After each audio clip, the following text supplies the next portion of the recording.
अस्सलामुअलैकुम दोस्तों, आज मैं आपके साथ एक ऐसी कहानी शेयर करने जा रही हूँ जो उम्मीद से भरी हुई है। एक बहन बताती हैं कि उनकी अपनी भाभी 40 साल तक औलाद से महरूम रहीं। डॉक्टरों ने भी साफ कह दिया था कि अब उनके यहाँ औलाद होना मुमकिन नहीं। घर वाले मायूस थे और वो खुद भी अंदर से टूट चुकी थी। एक दिन अचानक एक बुजुर्ग औरत उनके घर आई, सिर्फ पानी पीने के लिए। बातों ही बातों में उन्हें उनकी हालत का पता चला तो उन्होंने एक आसान सा नुस्खा बताया। उन्होंने कहा कि सौंफ की जड़ जो पंसारी की दुकान से आसानी से मिल जाती है, ले लें। 1 किलो पानी में उसे रात भर भिगो दें। सुबह उस पानी को उबालें जब तक वो सिर्फ 1 कप रह जाए। फिर उस पानी पर दरूद शिफा 111 बार और सूरह फातिहा 21 बार पढ़कर दम करें।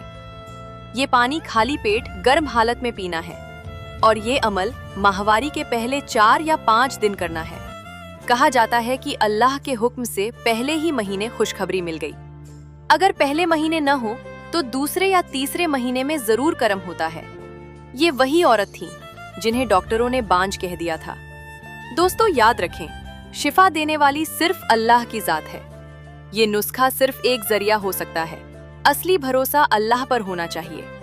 अल्लाह हर बेऔलाद को औलाद की नेमत अता फरमाए और हर घर को खुशियों से भर दे, आमीन। अगर आपको ये बात अच्छी लगे तो इसे दूसरों तक जरूर पहुंचाएं। अस्सलामुअलैकुम।